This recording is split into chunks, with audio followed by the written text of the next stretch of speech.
को first shift में जो क्वेश्चन आया था वो देखिए, निम्नलिखित में से क्या नाभिकीय ऊर्जा उत्पादन का प्रमुख खतरा है? तो ये है भंडारण और परिकीर्णन। भंडारण और परिकीर्णन। शर्करा को अल्कोहल में परिवर्तित करने की प्रक्रिया निम्नलिखित में से क्या कहलाती है?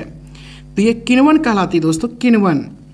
छोटी आंत के आंतरिक दीवारों पर अंगुलीनुमा संरचना पाई जाती है, क्या कहलाती है? ये क्या कहलाती है? तो ये कहलाती है दोस्तों विली कहलाती है, विली। छोटी आंत के आंतरिक दीवारों पर अंगुलीनुमा संरचना जो पाई जाती है उसे विली कहा जाता है। और ये विली छोटी आंत में अवशोषण क्षेत्र को बढ़ाने का कार्य करता है दोस्तों, विली। निम्नलिखित में से कौन सी वनस्पतियों में परछन प्रजनन अंग होते हैं? परछन प्रजनन अंग होते हैं, ये किस में होते हैं? तो ये होते हैं दोस्तों जल तपतिया में, जल तपतिया में होते हैं। निम्नलिखित में से कौन सा भारत का सबसे पुराना नाभिकीय अनुसंधान रिएक्टर है? सबसे पुराना, तो ये है दोस्तों अप्सरा। आपको पता ही है अप्सरा 1956 में इसकी स्थापना हुआ था। नेक्स्ट, निम्नलिखित में से कौन सा शब्द पशु व्यवहार के जैविक अध्ययन का सबसे अच्छा वर्णन करता है? तो वो करता है याद रखिएगा इथोलॉजी। इथोलॉजी। एक मानक पैमाने वाले आधुनिक मरकरी थर्मामीटर का आविष्कार किसने किया था? किसने किया था? डेनियल ग्रेबियन फ़ारेनहाइट ने किया था, यानी फ़ारेनहाइट ही ने किया था दोस्तों। नेक्स्ट, सार्वजनिक क्षेत्र के पीएसई का कुछ हिस्सा बेचकर सार्वजनिक क्षेत्रों के या क्षेत्र के उद्यमों के निजीकरण की प्रक्रिया को किस नाम से जाना जाता है? किस नाम से? विनिवेश के नाम से जाना जाता है। सार्वजनिक क्षेत्र के पीएसई का कुछ हिस्सा बेचकर सार्वजनिक क्षेत्र के उद्यमों को के निजीकरण की प्रक्रिया को किस नाम से जाना जाता है? विनिवेश के नाम से जाना जाता है। निम्नलिखित में से कौन सा पड़ोसी देश पाक जलडमरू मध्य और मन्नार की खाड़ी द्वारा निर्मित समुद्र के एक संकीर्ण चैनल के द्वारा भारत से अलग होता है? तो कौन भारत से अलग होता है दोस्तों? श्रीलंका ये भारत से अलग होता है। बुकर पुरस्कार जीतने वाली पहली भारतीय महिला का नाम निम्नलिखित में से क्या है? तो ये अरुंधति रॉय है दोस्तों, Arundhati Roy. Sir Williams Jones ने डैश में एशियाटिक सोसाइटी की स्थापना की थी? तो ये की थी दोस्तों 1784 में। सर विलियम्स जोन्स ने डैश में एशियाटिक सोसाइटी की स्थापना की थी, 1784 में की थी। निम्नलिखित में से किस में जेनेटिक इंजीनियरिंग शामिल है? जेनेटिक इंजीनियरिंग शामिल है जीन क्रांति में दोस्तों। निम्नलिखित में से किस में जेनेटिक इंजीनियरिंग शामिल है? जीन क्रांति में ये शामिल है। निम्नलिखित में से कौन सा स्मारक किंग जॉर्ज पंचम और क्वीन मेरी का भारत में स्वागत करने के लिए बनवाया गया था, जो गुजराती शैली से प्रभावित था? गुजराती शैली से गेटवे ऑफ इंडिया। निम्नलिखित में से कौन सा यह स्मारक किंग जॉर्ज पंचम और क्वीन मेरी का भारत में स्वागत करने के लिए बनवाया गया था, जो गुजराती शैली से प्रभावित था? Gateway of India. Nadir Shah ने डैश में भारत का हमला किया था और दिल्ली में लूटपाट की थी? नादिर शाह ने। तो याद रखिएगा 1739 ईस्वी में, 1739 ईस्वी में। पुस्तक बहुरूपी गांधी किसने लिखी है? किसने लिखी है दोस्तों? तो याद रखिए अनुबंधोपाध्याय लिखी है, अनुबंधोपाध्याय ने लिखी है। नेक्स्ट, केरल में मोपला विद्रोह मालाबार विद्रोह कब हुआ था? ये कब हुआ था? 1921 ईस्वी में।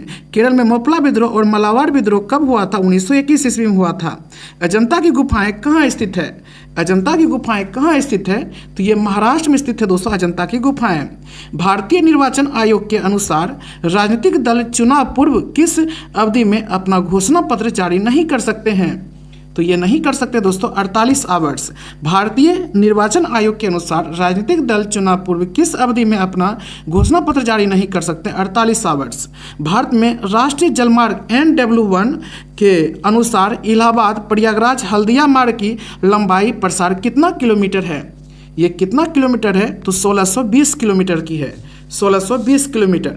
कंप्यूटर और इंटरनेट के क्षेत्र में W3C का पूर्ण रूप क्या है? W3C का पूर्ण रूप वर्ल्ड वाइड वेब कंसोर्टियम है, वर्ल्ड वाइड वेब कंसोर्टियम है दोस्तों। भारत सरकार द्वारा जल क्रांति अभियान किस वित्तीय वर्ष के दौरान शुरू किया गया था? तो ये 2015 से 16। भारत सरकार द्वारा जल क्रांति अभियान किस वित्तीय वर्ष के दौरान शुरू किया गया था? 2015 से 16। श्री गुरु नानक देव जी का जन्म राय भोई की तलवंडी वर्तमान ननकाना साहिब में डैश में हुआ था? तो याद रखिएगा ये 1469 ईस्वी में हुआ था, 1469 में। 16वीं लोकसभा के अध्यक्ष का नाम क्या था? 16वीं लोकसभा के अध्यक्ष का नाम क्या था? सुमित्रा महाजन। याद रखिएगा सुमित्रा महाजन इसका नाम था। नेक्स्ट, भारत में 2 सदनों लोकसभा और राज्यसभा द्वारा प्रस्तुत और पारित किए गए सभी विधेयक डैश के अनुमोदन के बाद ही लागू हो सकते हैं। तो ये होगा दोस्तों राष्ट्रपति। भारत में दोनों सदनों लोकसभा और राज्यसभा द्वारा प्रस्तुत और पारित किए गए सभी विधेयक डैश के अनुमोदन के बाद ही लागू हो सकते हैं। राष्ट्रपति। डैश में स्थित चैलेंजर द्वीप को पृथ्वी पर ज्ञात सबसे गहरा बिंदु माना जाता है। तो ये होगा दोस्तों मरियाना खाड़ी। डैश में स्थित चैलेंजर द्वीप को पृथ्वी पर ज्ञात सबसे गहरा बिंदु माना जाता है मरियाना खाड़ी। MRTP अधिनियम 1969 में निम्नलिखित में से MRTP का कौन सा पूर्ण रूप सही है? कौन सा पूर्ण रूप दोस्तों सही है? तो इसका राइट आंसर होगा, बिल्कुल याद रखिएगा, monopolies restrictive trade and practices act. याद रखिए, monopolies restrictive trade and practices act. Next, भारतीय संविधान के अनुसार पंचायत सदस्य होने के लिए आवश्यक न्यूनतम आयु कितनी है? आवश्यक न्यूनतम आयु 21 वर्ष है दोस्तों। भारतीय संविधान के अनुसार पंचायत सदस्य होने के लिए आवश्यक न्यूनतम आयु 21 साल है। नेक्स्ट है, निम्नलिखित में से कौन से स्वतंत्रता सेनानी का संबंध काकोरी रेलगाड़ी डकैती कांड से नहीं था? तो ये हो जाएगा दोस्तों भगत सिंह का नहीं था, चंद्रशेखर आजाद का था, राम प्रसाद बिस्मिल का था और अशफाक उल्लाह खान का भी था दोस्तों। हम्पी में डैश द्वारा विश्व विरासत स्थल घोषित किया गया था? तो ये किया गया था यूनेस्को के द्वारा। हम्पी को डैश द्वारा विश्व विरासत स्थल घोषित किया गया था यूनेस्को। विश्व व्यापार संगठन WTO की स्थापना डैश में हुई थी? WTO की स्थापना 1995 ईस्वी में हुई थी दोस्तों, 1995 में। नेक्स्ट, इनमें से कौन सा एक देश भूतपूर्व USSR का हिस्सा नहीं था? USSR का हिस्सा नहीं था। तो ये दोस्तों फिनलैंड नहीं था। रूस था, जॉर्जिया था और मालडोवा था, लेकिन फिनलैंड दोस्तों नहीं था। इसरो ने IRS डेटा प्राप्त करने के लिए अपने अंटार्कटिका के भारतीय स्टेशन में डैश की स्थापना की है? किसकी स्थापना की है दोस्तों? तो ये AGEOS की। निम्नलिखित में से किस राज्य में प्रसिद्ध सूर्य मंदिर स्थित है? प्रसिद्ध सूर्य मंदिर दोस्तों ये उड़ीसा में स्थित है, याद रखिएगा। National informatics centre NIC dash में स्थापित किया गया था। NIC 1976 ईस्वी में स्थापित किया गया था। NIC नेशनल इंडियन मतलब कांग्रेस। सरिस्का राष्ट्रीय, और ये दूसरा है दोस्तों, ये नेशनल इंफॉर्मेटिक्स सेंटर है NIC। और आपको पता ही है वो भारतीय राष्ट्रीय कांग्रेस की स्थापना 1885 में हुआ था, वो दूसरा है। सरिस्का राष्ट्रीय उद्यान डैश में स्थित है? सरिस्का राष्ट्रीय उद्यान ये राजस्थान में स्थित है दोस्तों। एक्सेल में दाईं और सक्रिय सेल के साथ चयनित सेल को भरने के लिए किस शॉर्टकट कुंजी का उपयोग किया जाता है? तो ये होगा दोस्तों Ctrl+R का किया जाता है, Ctrl+R का। नेक्स्ट, रिक्टर निर्माण वर्ष। अप्सरा 1956 में निर्माण हुआ था। साइरस का 1960 में निर्माण हुआ था। जर्लिना का 1961 में निर्माण हुआ था दोस्तों। और पूर्णिमा 1 का 1972 में निर्माण हुआ था। ध्रुव का 1985 में निर्माण हुआ था। नेक्स्ट, आविष्कार और यंत्र है। वायु दापमापी के आविष्कार हैं दोस्तों, याद रखिए टोरेंसली, यानी एवग्लेस्ता टोरेंसली है दोस्तों वायु दापमापी के आविष्कारक।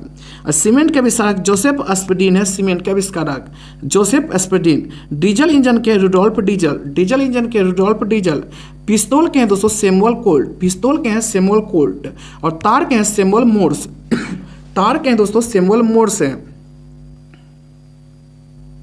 जल संधि और जिन्हें जोड़ती है वो देखिए, मलक्का जल संधि अंडमान सागर एवं दक्षिण चीन सागर को जोड़ती है। मलक्का जल संधि अंडमान सागर एवं दक्षिण चीन सागर को। सुंडा जल संधि जावा सागर एवं हिंद महासागर को जोड़ती है। सुंडा जल संधि जावा सागर एवं हिंद महासागर को जोड़ती है।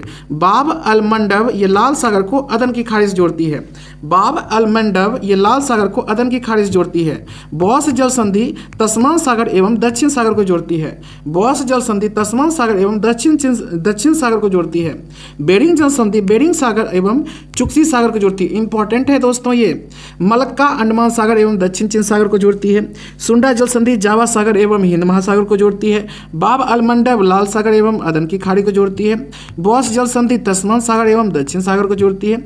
बेरिंग जल संधि बेरिंग सागर एवं चुक्सी सागर को जोड़ती है। नेक्स्ट, लेखक कृति और वर्ष। V.S. नैपॉल की कृति है तो इन अ फ्री स्टेट 1971 में किया था, इसकी मतलब इसको लिखा था। तो V.S. नैपॉल के in a free state. Salman Rushdie का midnight children. The god of small things Arundhati Roy 1997। ये सभी को दोस्तों ये दूसरा है। Kiran Desai the inheritance of loss,